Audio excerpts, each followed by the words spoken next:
Hello guys, welcome to my channel. As you can see in the picture today, we will start the story of what if Naruto got harem with Hanabi.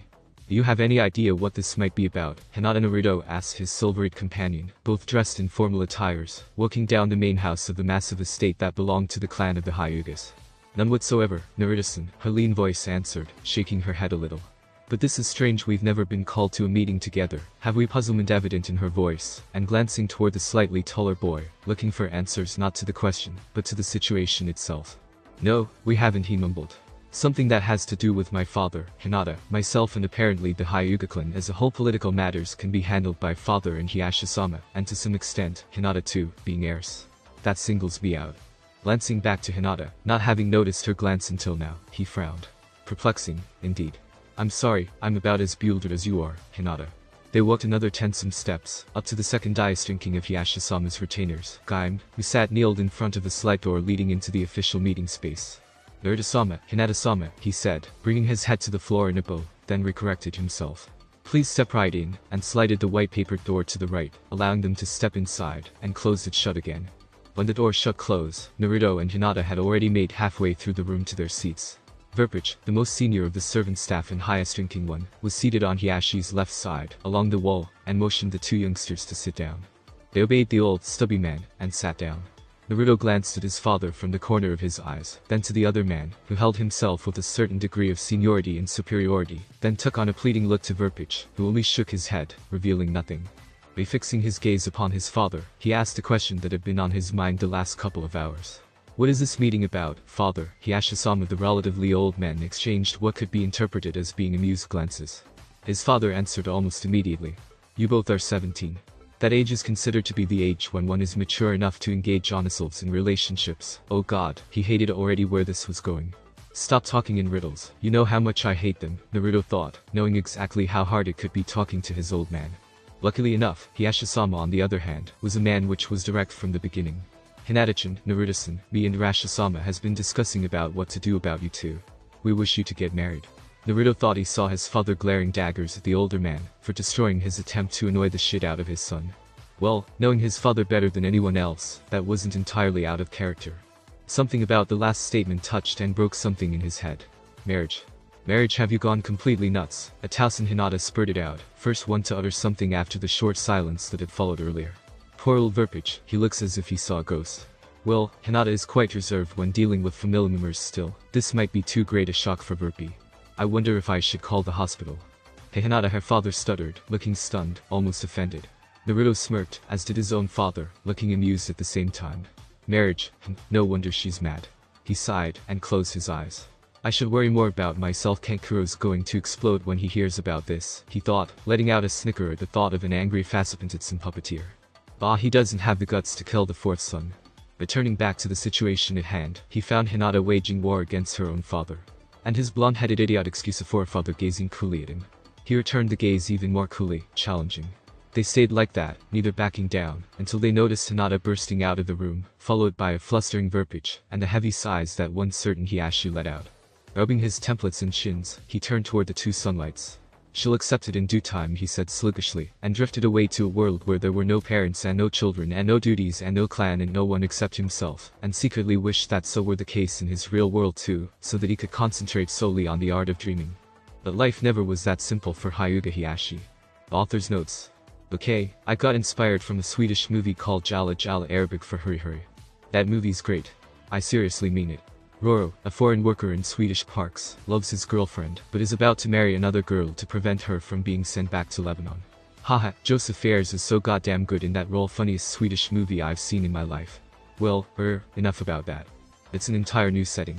There were a Fourth World War in which Naruto participated. The Uchiha clan were not slaughtered. Itachi's a good boy. The fourth is alive with his son Naruto. He somehow managed to seal the Nine Tails in Naruto without losing his own life. Don't know if I'll get around to explain that part, it doesn't seem relevant to me. Naruto's well respected by most of the population of Konoha. Well, more of all that in later chapters. And no, there's no Akatsuki and no evil Orochimaru. No overhanging evil force in this story, no, which means there won't be any fights. At all, I believe. Except love quarrels. Maybe. Perhaps. There's a slim chance. Last thing, this was a really short chapter, and not really interesting. Give the story another chance with the next chapter. Or I'll kill you, just kidding. Not. Seriously, though. Sasuke stared at him and started laughing. "What's so fun? Care to tell me that?" Naruto growled, trying to kill his old companion with his glaring, "Goddamn abomination, you." Luckily enough, Sasuke stopped laughing after a while, because the dark-haired prodigy knew himself that a laughing Sasuke were not appropriate in such a situation as this. He silenced himself, shook his head and sighed, returned to the matter of eating up the delicious cup of pork ramen, as Naruto usually stated that it was, but this was certainly no usual scenario. Of course, he'd been through this himself a four or so times, but he knew that his own father and mother combined were more tolerating than Naruto's own father. And that was saying a lot. "So, how's Hanabi reacting to this?" he smirked, barely able to suppress another wave of laughter that so desperately wanted to form in his throat. A chuckle got out. Naruto stopped in his tracks, appearing to be thinking and reconsidering, before picking up the eating with chopsticks again. "I don't know, haven't met her in nearly 3 weeks," he mumbled. It didn't surprise Sasuke, the weird affection one of the most well-known ninjas in the world, and the very young but incredibly talented Hyuga had for each other was known only in their closest circle of friends.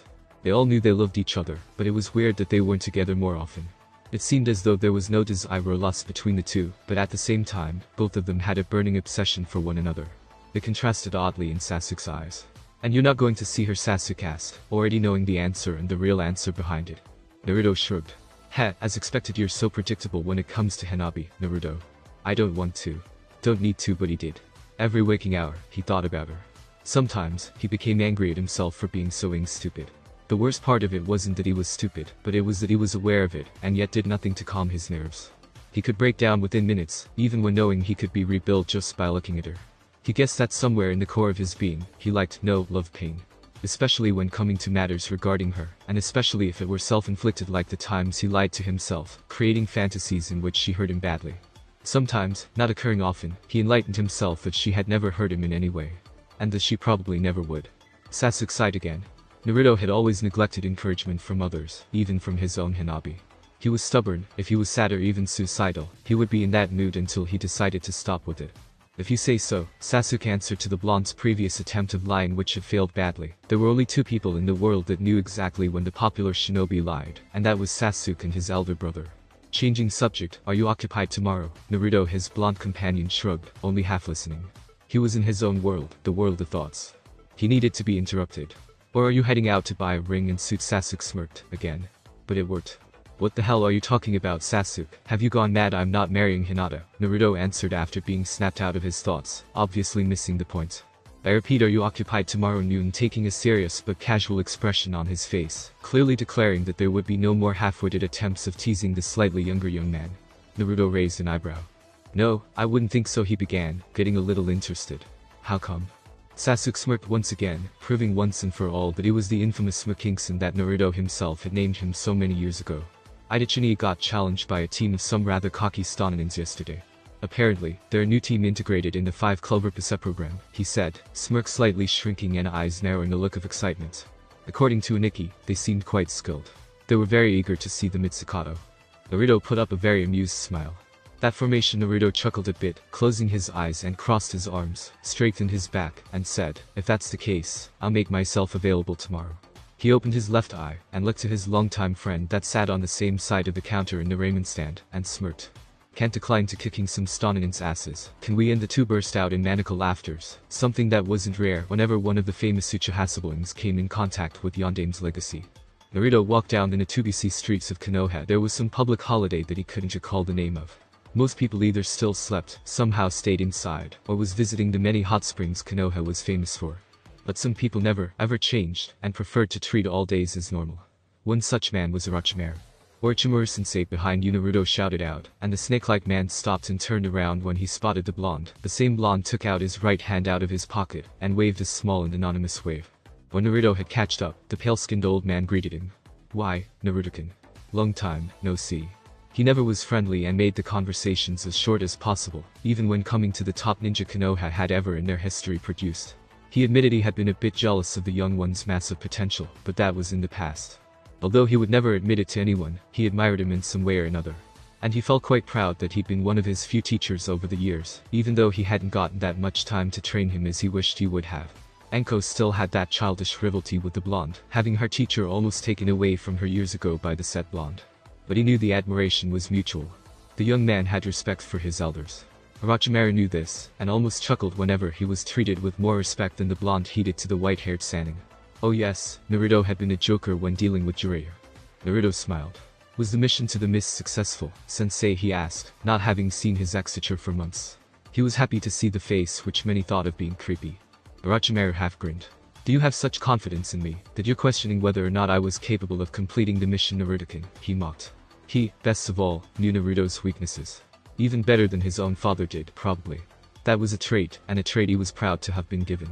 The boy had been monstrous in power and blistering with intelligence when he was handed to the Sannin the first time, but he had many flaws, far too many for a good shinobi. Orochimaru had been the one to polish that fine diamond until perfection, something Jiraiya hadn't been able to do. He had only been able to carve it out of the massive mountain that had once surrounded the blonde. He seriously doubted that Naruto's father would have done a better job, and he was proud of that, too, being able to surpass the super genius that was the fourth Hokage in some aspect. Of course not, Naruto spat it out, and decided to give him a little of his own medicine, but I confess that I was a bit worried about you, sensei, and, seeing his former teacher grit his teeth, formed a smirk of victory. Anyway, I'm on my way of meeting up with the Uchiha brothers. Some stupid Stonanins challenged Itachi 2 days ago, and he wants revenge now. That would stir the Sannin. Itachi was pretty much a rival to Orochimaru of the same caliber, if not higher, than his other rival, the two Sannin. For some reason, neither Itachi nor Jiraiya was interested to fight one another. That was the extent of their distaste for each other. Meaning, the two strengths couldn't be compared, as they had never had a fight. Which pissed Orochimaru off, because the last match between himself and the Uchiha prodigy had ended with a loss on his part. I take it you want to come and see the Sanjutsu in action. Well, that would certainly be entertaining. Deathmatch, he joked. Or, Naruto wasn't too sure if he joked or not. The Sannin had a tendency to be rather sadistic at times. But deep down, he was a good man. Naruto knew this. No deathmatch. Naruto shrugged and put his hands up in the air. They're a new team in the program. We'll be in some deep shit if we were to kill them. Yeah. The program would be severely damaged if something like that happened, after little more than 5 years of world peace. And besides, Naruto didn't like killing people. Orochimaru decided that it wouldn't be worth his time, after all. Why? Naruto was surprised. Is it you, Tadara? You were one of the Stonanins? Shit. If it's true, then this'll get far too dangerous for a mere sparring match. He'll blow us to pieces. Well, it seems like it, millimeters. Tadara said, seemingly bored. Master Sasori sends his deepest condolences, yes, still in the same, bored, monotone voice. Naruto paused for a little. Condolences for what? Hey, wait a minute. No one's died. He looked puzzled. Well, he always was, when dealing with either Tadara or Sasori, or more so with both. Oh? Well, I'll tell him that, yeah, he said. No one understands creative minds. Well, then, I'll get out of the way. I didn't bring any high-quality clay with me, anyway, millimeters. And backed off. Somewhere in the vicinity of the fight between one of the most hailed 3-man team of Konoha and an incomplete 6-man team from the stone, 3 ordinary genins sparred against each other, being watched by their genin teacher. Wrong. Those genins weren't ordinary. They were the top team that managed to graduate from the Ninja Academy 2 years ago, and high expectations were held to them. Well, they were the 3rd top students of their generation in Konoha, and the team had been put together because of the lack of outstanding teams in the higher ranks of lately. Pick up the pace, Ibar. The Jounin excluded to one of the genins, a girl with shoulder-long hair and a bleak bandana covering her forehead. She nodded, and pushed back a boy named Butane, but which later led to being cornered to a tree by a girl with waist-long pitch-black hair and white creamy eyes. The girl smirked, marking that defeat had been brought upon the slightly taller girl, which of the tree just behind her back. Suddenly, 5 figures came flying through the bushes that surrounded the 7th training ground in Konoha, in which the 3 genins just had ended their spar. The figures were that of 2 females and 3 males, all of whom at least surpassed the age of 20. The 3 genins looked to their genin teacher, confusion plastered on their faces, and getting into their respective defensive stances. After the 5 which now lay scattered on the ground, came 3 Woken shinobis, walking out of the same patch of broken bushes that the men before them had crashed through, creating an arrow formation, with a blonde guy in the lead, and 2 dark-haired men following after at each side, a man length behind. The younger of the 2 dark-haired men had his mouth curled up in a smirk, the other 2 looked bored, but somehow content in a weird sort of way. Eventually, they stopped, and after a while, they stepped forward to the fallen ninjas, and helped them up while exchanging comments with each other. Moments after, something shadowed the entire training area, appearing in the sky. It descended, and it soon became clear that it was a bird or, more correctly, a flying bird statue middle. And there was an eccentric-looking man standing on top of it. Most people wouldn't know it was a man, but Hanabi had somehow learned how to extinguish the gender of humans, because of some rather feminine-looking cousins. Absolutely disgraceful, yeah, the weird blonde man said after hopping down from the bird to the ground. One of the battered and exhausted Jounins, judging by their jackets, spoke up with almost no dignity left. Captain, but he was interrupted by the blonde. "Get up on Yusyu," he ordered. When they had done that, he got up himself and took off with the bird and the Jounins, flying to the hospital of Konoha without saying goodbye. The two black-haired leaf companions both followed the bird with their eyes, before it was gone, when the younger one sighed and disappeared, leaving only smoke behind. The older disappeared no longer than half a second after, he too, leaving a cloud of smoke behind. Now, the unbruised blonde, one Jounin and his students were the only ones left in the area. Naruto began, scratching his head and feeling his head heat up slightly. "Heya, Hanabikor." Silence ensued, and Naruto started to regret that he let that suffix let out. "Curse me and my stupid clumsiness." The bandana girl, evidently named Bar, was the first one to speak up. Kashaki-sama, the members of the famous trio Sanjutsu consisting of Yandere-sama's son, and the two genius brothers of Ichiha, had all got nicknames. His were the color of yellow, and he hated it. He had inherited the color, somewhat, from his father. Everyone that didn't know him personally usually called him that. He frowned. The girl was surprised, looking at her talented teammate with a look that was asking for explanation of how she knew one of her biggest idols, and one of the legendary Sanjutsus. Hanabi noted Ibarra's expression, and her cheeks became a light tone of pink. "Damn you, Naruto," she looked directly at Naruto, either seeking for help or for something that could help her confirm that it really was him. That was one of the things that Naruto was attracted to her for. She would always look people directly in their faces, not budging an inch, whatever the situation was. She didn't hide like other girls when confronted to something that made them feel vulnerable or just something that they didn't understood or something that gave them uneasy feelings. He knew that this was quite uneasy for her. She wasn't insensitive or anything of the sort, but she didn't budge, just locked her incredibly beautiful eyes with his. Her thin lips started, not letting the embarrassment reach her voice. She would handle this calmly, she told herself, not lose it, and... "We're dating," Naruto suddenly said. Upon receiving the chocolate Hanabi had painted on her small falciform, he shrugged. It would come out sooner or later. Silence ensued once again, and it lasted a few seconds, before her weird teammate just popped and fainted, dropping to the ground. Naruto closed his eyes and sighed. "Was that really necessary?" Naruto, the feeble girl, asked. No, she wasn't feeble, but she became that whenever she were around the blonde. She didn't want to look strong in front of him, afraid that if she were to show any sign of her not needing him for protection or other, he would leave her. And she did need him, more than anything else. No one really knew how dependent she was on him. Not even himself or her elder sister, for that sake. She was nothing without him, she told herself, and part of that was true. Naruto shrugged. "What does it matter? I'm sorry if I screwed up for you, but what's done is done. There's no meaning to ponder on it any further. You should know this." She did. Naruto knew that she was far more mature and understanding of the world than her peers.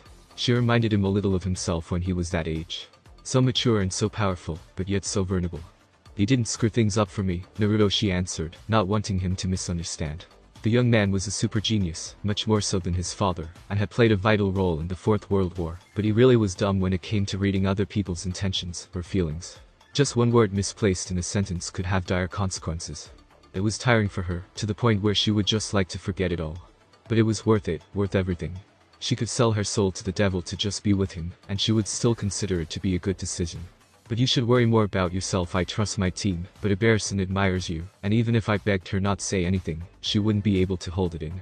She paused, studied him and put on a sad look, and started to look down at the road they were walking in, something she almost never did. She always used to look in his face. "I'm hindering you, can't you see?" Naruto looked at her, uncertain of what to do. He felt a growing pain in his chest, choking him, making him feel weak and worthless.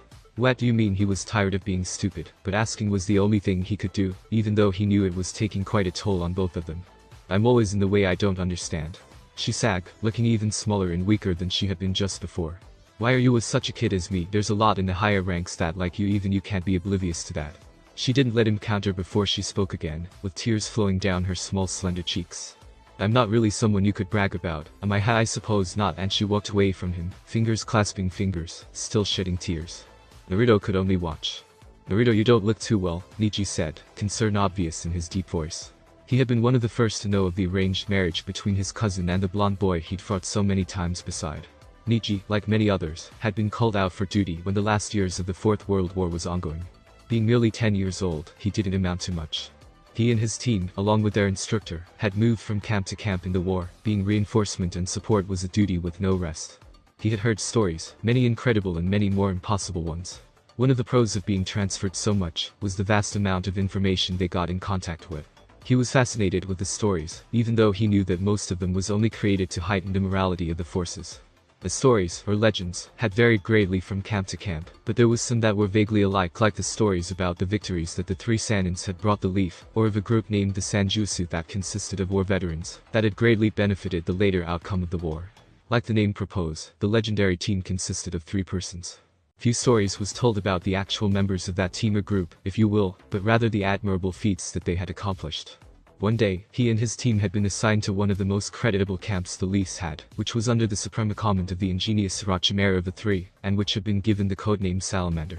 It wasn't large, in fact it was a camp only slightly beyond the normal size. It contained roughly about 175 shinobis. Some argued that it was their close teamwork that made them the best of the best. They had completed about 30 medium large-scale assaults, which had required about 75 of the forces.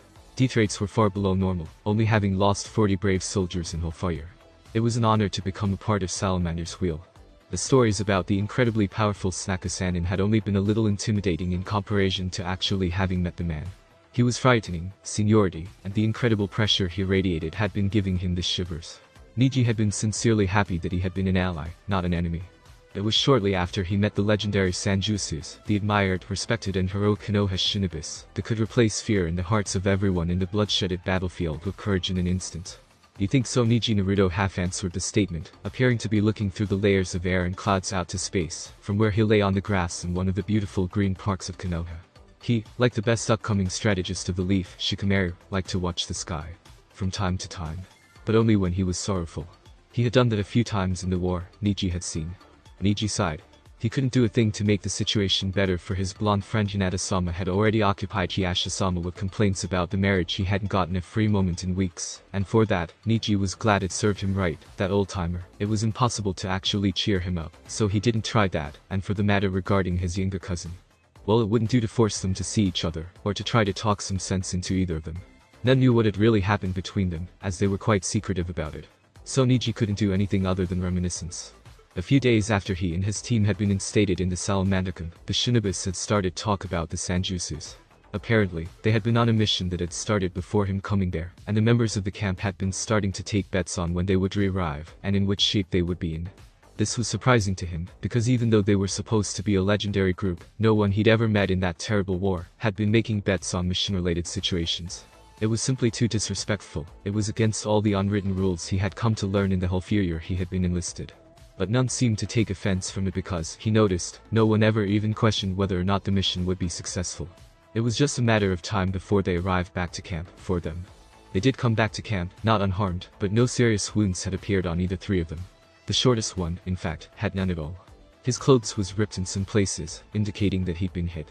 But there were no wounds, or even scars. That puzzled him. What puzzled him even more, had been the age of the 3. They were supposed to be legendary, for s sake war heroes, war veterans. He had heard 2 of them didn't look to be older than himself, and the 3rd one was around 13, he had guessed. They were children. But when they came sauntering, cheers was heard, and they were lifted up by the salamanders and carried around, exactly like war heroes. And the mood before, which was unusually high, was carried into even greater heights. If Niji would have been mad, he would have said they were happy. And that itched him off, because no one, not you, your friends or even your enemy, no one, was supposed to be happy in times like these. It was just wrong, and it had disgusted him at first. He had picked up that the mission was to take down a low-sized anemicum, which was about 75,100 members, if he hadn't totally forgotten the lessons at the academy. And they had succeeded. That was unheard of. It was ridiculous. 3 men, boys, against a whole low-sized camp. He couldn't believe it even if he saw it. He had tried to gather courage to go ask one of the boys if this was true, and somehow had managed to. He had asked the blonde-haired little boy, and he had only gotten a tiny little smile for an answer. And his destiny had decided to be kind to him. He had stayed in the Salamander for the rest of the war, and had enjoyed peace ever since. Naruto hey, Naruto, you gotta get up, man. Okay. If you don't move your sorry out of your bed right now, I'll make Karori trap you, and make you a bloody mess. Naruto, sensing danger, shot up from his bed, sitting right up. Or at least he tried to. Kankura was positioned on top of him, and held his hands around his throat, trying to strangle him. And he was pretty damn well succeeding, too.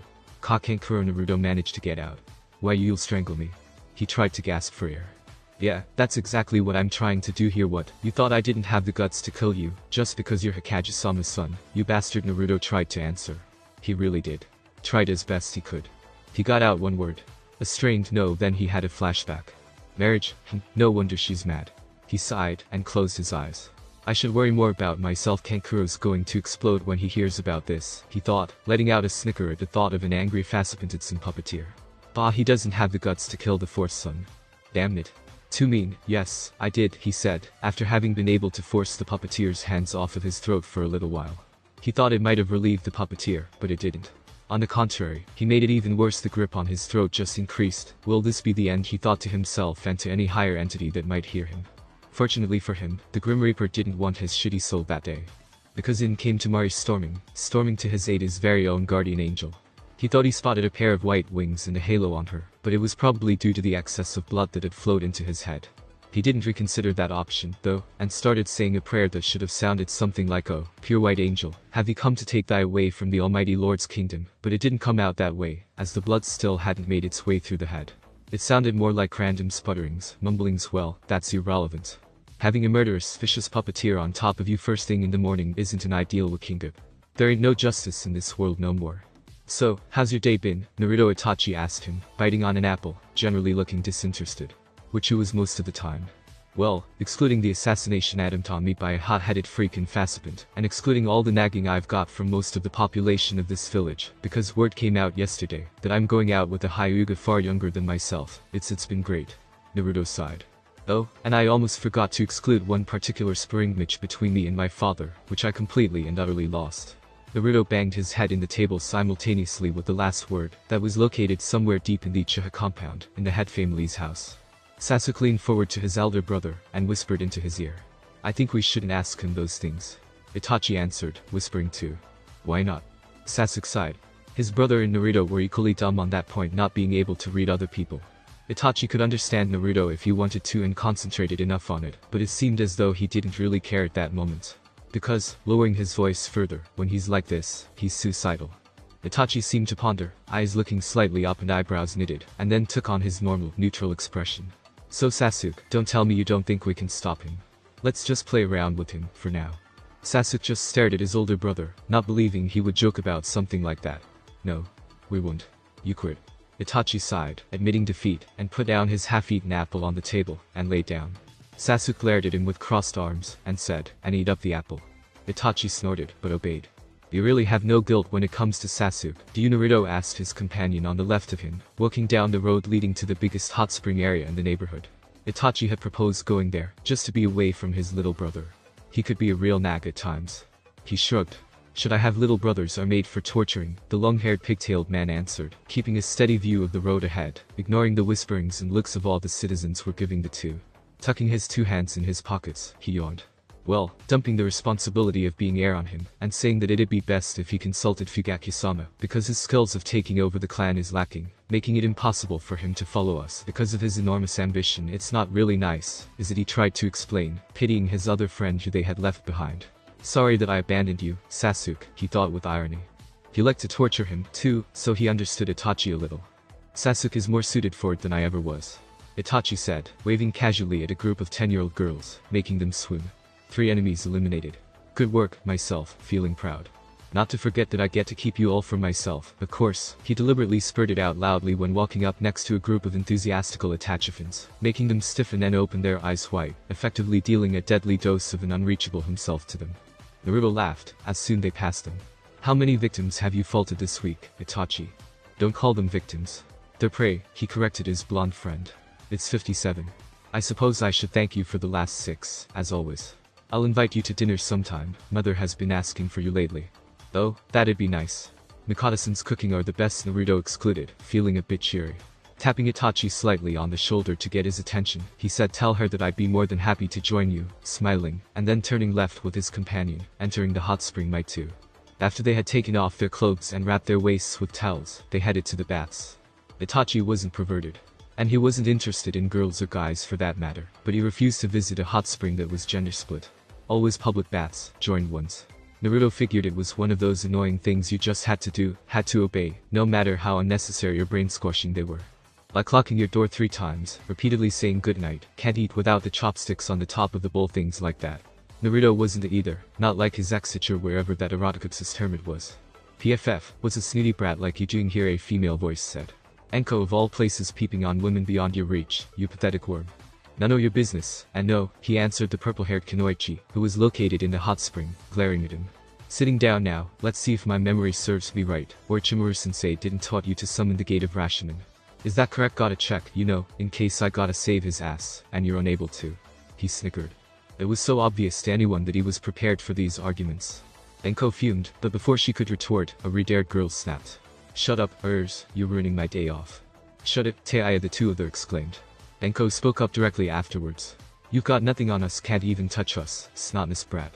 And your opinion doesn't even matter. I can't believe Orochimaru-sensei gave you that shitty old flute, but I guess it suits you, you maniac, Naruto said, getting worked up, looking ready to devour anything thrown in his way. Now, any normal person wouldn't argue the least with Teiya of Orochimaru's 5. And any sane, let alone life-loving, peacemaking person wouldn't call her a maniac. What did you say, you damn bastard? My 3 dokis, my flute, and the Genbutsu Kyoku could kick your fancy asses over to the mists. She held her hands against his throat, trying to strangle him. He gasped for air, like he had done in the morning with the puppeteer, but this was far worser. Then a skinny sick-looking arm shoot out from the water below, and grabbed Teiya's left arm. She stiffened up. Then another creepy arm shoot out from the water too, and grabbed Naruto's right arm, which was trying to stop the maniac's left arm from killing him. He stiffened, and he felt dread. Not the kind of dread Teiya or Kankuro could inflict in him. This got him horrified. His eyes searched for help from Teiya, but he noticed that she, too, had that same look of helplessness in her. There was no way fingers could be that cold, not in a hot spring. They slowly turned their sights to where the source of the arms was. All they saw was the pair of arms, and bubbles rising to the surface. Then the water got darker and darker, freaking the two out. But they couldn't move, they couldn't even scream, they were that terrified. Then out of the water a head ascended. Naruto screamed, they both screamed. Hade is going to kill us, he's going to eat us. Hade looked well, like Hade. You're scaring the sharks, and coughed. Will you cough, stop fighting, cough. They looked like they were about to cry, and nodded eagerly. He then appeared to be thinking for about 2 seconds, then let go. They quickly swam waited to Anko, who along with Itachi, just had sat there observing, and fell into her arms, sobbing. Naruto Hade, he sniffed. Teiya he sniff. Both he tried to kill us, Anko-senpai, and they burst out crying on her chest. Which peeved her off. Get off, she mentioned. These 2 big babies of mine isn't for you to use as pillows to run to whenever something scary happens. You naughty kids. She pushed them away, and hit them both in the face simultaneously. What kinds of ninjas are you? But to be honest, Hade was pretty creepy, and scared even her. Naruto, as Teiya, was tending his broken nose. God damn it, Joe, did it have to head so hot? Naruto wiped his mouth free from blood that had flowed down from his air intake, studied the crimson fluid, and said, haven't seen you around lately, Hade. And I thank the gods for that. He mumbled the last part out. Hade came up behind him, lay his hands on the blonde's shoulders, and rested his head on the right hand. The journey to the Hatanagura with Waiterland will be long. Lifted up his head and brought a hand to his mouth and coughed, then returned to the previous settlement, closing his eyes. After a while, Itachi, which had been quite anonymously so far, deemed the 6 shinobi to be asleep, much to the dismay of his blonde Breatharians. So tell me why I'm here again, Naruto said, feeling tired and not really eager to having been called to the meeting. He moaned. What are you, deaf? Didn't you hear what he said the first time? Namiashi Raito let out, feeling irritated. Raito was a creature that had been created solely to tease and mock Uzumaki Naruto. He had decided that from the first moment he saw him he was so fun to make fun of. He was hilarious, a real gift from above, Raito used to think. But no one thought like him. Naruto wasn't a funny guy. 3 words, Sunchunin exam, you, examiner, next week, the sand. His glare pointed at his son sharpened to that of a lethal spear. And you better be there. Naruto couldn't take his father seriously. He had never done that, it was absurd. All his old man seemed to be doing was screwing around too much. With things that didn't really matter. And he thought he was funny, too. Naruto had a hard time figuring out when his father joked or not, despite having lived with him for the good part of his life. He was hard to read, but then again, Naruto didn't understand most people. So, when he excluded coldly that he'd better be there, Naruto wasn't too sure whether to take that to heart, or if it was another lame whatever you could call it. But he answered, all right, in a way that just couldn't be misinterpreted. I understand, Hikage-sama. Then, after the meeting was adjourned, he heard the Hokage complain about his sick and weird Pete not showing up. But Naruto knew elsewise. You didn't notice him, did you, father? And chuckled his way out. Naruto woke up early. He usually did. He always did. He wasn't quite sure why, but he reckoned that it was an old habit from the war. How the war hadn't been easy on anyone. But he wouldn't start pondering about it now, it'd only drag him down. His alarm clock showed 0307 am. He groaned, only having slept for 5 hours. Turning to lie on his back again, he stretched his arms and legs as far away he could, and let out a looing yawn. Clenching the blanket with his left, he pulled it off him, and got into a sitting position off the side of the bed. Ruggedly, he got up and made his way to his closet. Opening it, he grabbed his green vest, a pair of long-legged black trousers, a black shirt and some clean underwears. Not socks, he never wore socks. After that, he walked out into the corridor of his and his father's massive house, to the shower room. Dressing off, he grungily stepped into the shower and let the water wash away the yesterday. Feeling new and clean, he opened the door to the shower, took a white towel and started dry himself. Then, putting on his nice boxers and black trousers, he paused for a while to look himself in the mirror. Naruto, Naruto, he muttered in his mind. I don't understand you. That was the usual procedure he did every morning, not gaining an inch closer to realizing what and who he was. He looked over to the black shirt, lying on top of a chair. He reached out with his hand, misjudged the distance, moved closer, and put it on. The sleeves of the shirt nearly reached his knees, but he liked that. His hands felt protected. He loved his hands not like that, perverted readers.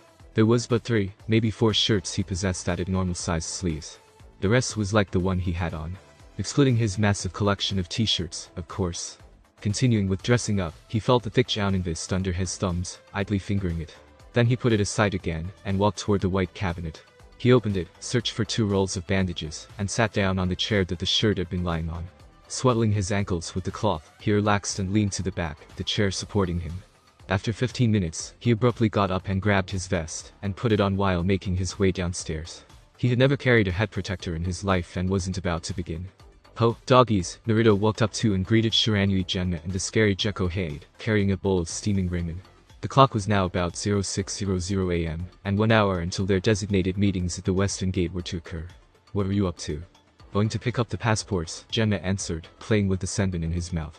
It was just a matter of time before he swallowed one, Naruto thought. Tag along. Sure, Naruto complied as senior, and started eating from his bowl. Ichiraku. After they had picked up the passports, the hour had passed relatively fast for the 3. No conversations were made between them. Genma had a laid-back attitude, and rarely talked, which reminded him of Itachi. Hade wasn't very talkative either, and he himself wasn't in the mood for it. But that was nice, just being. Then, at 0700 AM sharp, they got to the Western Gate, finding the 4 teams that were the participants in the upcoming Chunin exam, along with their respective teachers. Upon noticing the 3 Jounins, most of the 12 Genins started talking between each other, casting glances at the shorter of the blondes. Naruto had stopped wondering how large the extent of his reputation was years ago. We were afraid you wouldn't turn up, a voice addressed them, especially to the only one of the 3 new rivals that wasn't a special Jounin Naruto. The voice belonged to Namiyashi Raito. This will be a long journey indeed, Hade. He decided to put him to place. You've been here for some time already, Naruto asked. You're not teaching them to be punctual in war. Arriving a minute too soon or a minute too late can mean death. He lectured. What he got in return was a fuming Raito, and some ooze coming from the Genins. Hanabi's team was there. Hanabi, Ibara, Udatane, and their teacher Zetsu. Zetsu was a Hyuga. And it was no coincidence that the younger sister to the heir of that clan had been appointed with a witty teacher. Zetsu was talented, but cared little of ranks and the split between the main and the branch family. Sure, the Juinjutsu had been nullified by none other than the Fuin expert Naruto. And even on the request of Hiyashisama himself, having realized that it didn't bring the clan together. But some scars lay deep. Well, let's not get stuck here any longer, Genma said and set out, jumping to the trees. Naruto and Hei jumped after, and were shortly joined by the 4 Jonin teachers and their students, who were lagging behind. Naruto glanced slightly backwards, to Hanabi, and found her talking to some from the other teams. Returning his glance forward, he joined the conversation with the Jounins. Sitting down in the temporary camp they had made for the night, he looked around him. The 16 Genins were all asleep, and his eyes fell onto the one he loved. She lay curled up, eyes closed and mouth slightly open, with her deep black hair spread over the white pillow. They were responsible for their own package, and carried backpacks. They were big, yes, but they could only hold a mattress, blanket and a pillow. Naruto hadn't brought one with him, only having a pouch on his left hip. He didn't need anything else. Bedwear had been an unnecessary luxury in the war. Sleeping clad with a blanket outdoors only made him feel insecure. He noticed that the witty beauty had pulled her blanket over her head, and now her legs and shoes showed, being unprotected against the cold. So he got up, walked over to her sleeping form, and corrected the cloth covering her. She champed a little, and whispered out his name in the night, still sleeping. Naruto smiled at her solemnly, and turned back to his place when he heard Zetsu wake up. I'll take the watch, you go to sleep, Naruto-san, he said. Naruto shook his head. I'm not a good sleeper, don't worry about me. Besides, he added, I don't want to miss this. The night is wonderful. The campfire crackled a bit. He turned his sight up to the dark blue sky. The stars were impossible to see because of the light the fire radiated. In that case, I'll keep you company, got up and sat next to the blonde. Commented, these genins sure have easy lives, haven't they? If this was during the war, they would have already killed. He drifted. The Naruto absently answered, drowning in reminiscence again. Snapping up, he said, you think you can take the watch? I need to sleep. Setsu chuckled. Ha, of course. Sleep tight, Naruto-san. Thank you, and proceeded to sleep. Good night, mother. Seconds later, a light snoring could be heard in the camp. Naruto woke up early. He usually did. He always did. He wasn't quite sure why, but he reckoned that it was an old habit from the war. Hadn't been easy on anyone. But he wouldn't start pondering about it now, it'd only drag him down. Something felt wrong. Opened up his eyes, he was greeted by the crowns of the trees surrounding him. Stretching his arms and legs, as he always did, he sat up. No one was there. The small grove was empty. The only sign of the previous camp was the branches they had burned yesterday, which had now turned into charcoal. Fortunately for Naruto, it still steamed, and when he checked with his hand, was still warm. Naruto growled. And then he screamed, to no one in particular. They left without me. Ha ha ha. Naruto laughed out.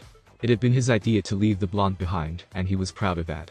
Of course, it hadn't come without a price. He had lied to his comrades, saying that they should leave him so that he could get a decent sleep, but it was all worth it. It was always worth sacrifices when it came to him. Lying hurt him, but hell, everything for a good laugh. Genma and Raito's team dropped and sighed with their heads down. They should have known they were tricked into leaving their comrade behind. Genma almost felt guilty. But he knew that his blonde friend would catch up to them as soon as he woke up, being that fast. He looked for signs of the Hiraishin no Jutsu. They heard something growling behind them, almost roaring. Then came a black shadow and threw the fastest skirt down to ground, and followed after. They were about to stop, but Genma stopped them, saying that they would lose time. So they continued jumping forward, ignoring the screams of terror being shifted into attacks of laughter. After a while, a battered blue-cloaked Jounin came into view, with Naruto on his right. Adding more chakra to their feats, they bounded over the odd genins and the annoyed Jounins, and took the lead of the group. Lingering an arm over the shoulder, Raito said, now, that was some fun I haven't had in a long time. Naruto hunched his right arm over the scarred nin's shoulder, and agreed. I guess you're okay at times, Raito. Lowering his voice into threatening, he added, but don't do it again. I'll kill you. Raito just laughed, and the group sighed. Please show your passports, participants, the guard of the southeastern entrance of the sand said. Naruto came up from behind the group and spoke up. Long time, no see, Yura, and did a small nod toward the older Sannin. He recognized the blonde. Naruto-sama, you're training a team of genins, he asked, obviously surprised by the appearance of the long-sleeved shinobi. Nah, I got invited to be an examiner, along with Genma-san and Hayata-san here, he mentioned to the Senbonchuing and the sick-looking nin. Then, he smirked, saying I heard you got elected to the council. Yura perked up, a proud smile plastered on his face. So you heard. Chiyu-sama recommended me, actually, now almost grinning. Well, we won't hold you up for any longer. Passports aren't needed. Please step in. Chunin participants, examiners, stepped aside and motioned with his hand to the narrow path behind him, the only road through the massive wall made of sand. Naruto bid farewell, and went after the group, long-sleeved arms vertically hanging downward. After finding the right hotel they would stay at for the coming weeks, Naruto growled to the receptionist. What do you mean, you only have 4 empty rooms, we booked 5, we're here for the exam, he exulted and flung his arms up. But sir, even if I wanted to, I can't get another room, we're full booked. The exam will be public, you know, he asked weakly, fearing the blonde a little. Beliefs were famous for being easy to handle, but this one were apparently not. Easy, Naruto, Genma said. It's no big deal, you, me and Hayate just have to split up and share the rooms with the teams. Isn't that right, Hayate asked the weird fellow, which responded with a simple MMH. Naruto snorted. Alright, turning to the genins, he decided to play them a joke. So, fingering with his hands under the sleeves nervously, he'll take me, and the boys just stared, and the girls became flushed. Hanabi became lightheaded. Setsu answered to his call pretty fast.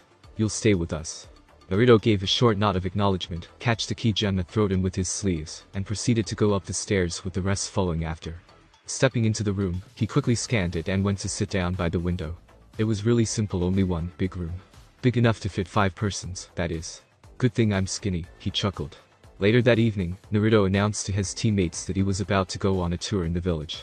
Ibara had chose to tag along, and for them, no apparent reason, grumpy Hanabi had stayed behind with the rest of her team.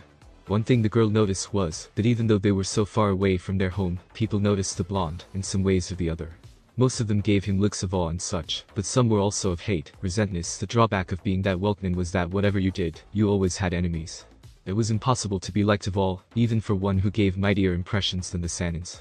She felt somewhat sorry for him, but he didn't seem to acknowledge either of the looks he was given. Not that he ignored them.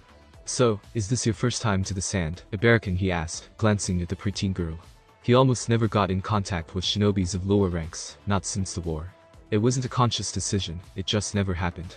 Understandable, he was curious how the lives of the new Genins was if they got to travel a lot, for example. But she nodded shyly.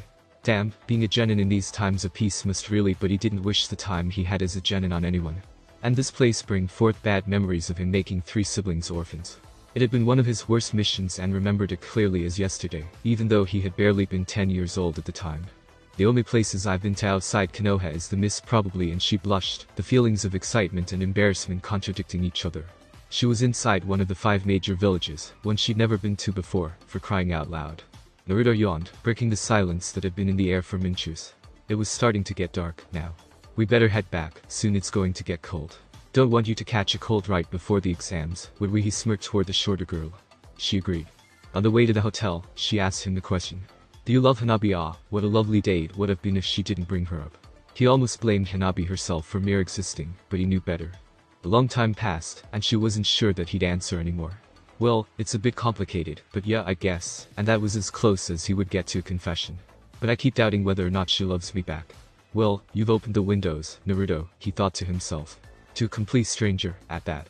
"I'm getting rusty." Now he got irritated at himself, like so many times before. He knew she loved him, but why did he keep doubting that? Was he going insane, or did he want attention from others that badly? Nah. Naruto seriously doubted that. It was probably a part of his evil self-loathing. He mentally sighed. "She does, I know she does," she exclaimed. "Wasn't that a bit too enthusiastic? Why are you so eager about this?" "I may not notice it, but I do. I've been on the same team as her for almost 2 years, so I know. She relaxes whenever you're around, and she needs you. I think I now know why she gets so dull at times. It's because she haven't spoken to you in a while," she said, and started laughing about her weird teammate. No matter how hard she tried, she couldn't imagine the Hyuga expressing love. But she must have been very good at it, to capture a hunch such as him. The bard didn't believe in real love. All it took to get a guy was being beautiful, and be a damn good actor. Well, that's what she thought, at least, having no idea of the real world. Naruto sighed. He didn't need to know that. But he was grateful, he guessed. Now, they had gone to bed and all slept. Naruto didn't. He estimated that if he got any sleep at all that night, it would be 3 hours top. Because somehow he had ended up in the bed next to Hanabi, lying awfully close in this small room. But it wasn't that bad. He didn't mind. He felt content with it. Looking up at the white roof above him, occasionally stealing glances at the clear midnight sky outside the window, with its shining stars. But all of that paled in comparison with the one lying next to him. She snuggled closer, still asleep, rested her head on his chest, and let her left arm drape across his stomach. He got that feeling he had when he was with Hanabi, stronger than ever, and against all his assumptions, he fell asleep. Thanks for watching my video. Don't forget to like, share, subscribe and comment below your favorite part. Don't forget to support Half-Ass Sleep by Enzinger and his story link in the description.